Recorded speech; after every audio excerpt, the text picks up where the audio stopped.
আচরণবিধি সম্পর্কে জানতে চেয়েছিলেন।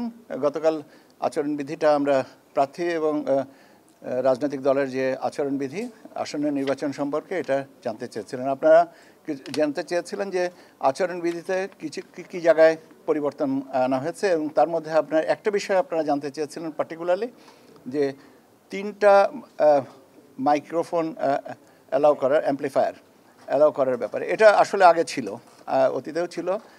আরপিওতে আপনারা যদি if I am not wrong 44 ধারাটা যদি দেখেন তাহলে ওখানে কি কি জিনিস নিষিদ্ধ করা আছে। ওখানে বলা আছে একটা নির্বাচনের কালের সভায় 3টার অধিক মাইক্রোফোন ব্যবহার করা যাবে না। কিন্তু তিনি যদি একাধিক জনসভা করেন একটার পর একটা 3টা করে করবেন, সেখানে তো বাধা নেই। এছাড়া মৌলিক পরিবর্তন যেটা হয়েছে সেটা হচ্ছে আপনার পোস্টারকে নিষিদ্ধ করা হয়েছে। এটা সম্পর্কে আপনারা জানতে চেয়েছিলেন।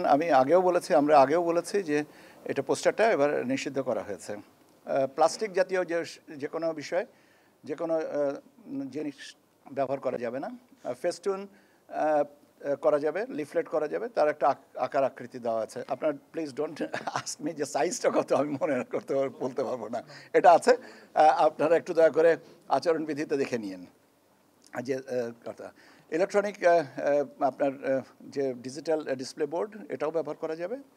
আর আমি একটু বলেছি যে লিফলেটের কথাটা, কোনো চলাচলে প্রতিবন্ধকতা সৃষ্টিকারী কোনো আপনার স্থাপনা তৈরি করা যাবে না।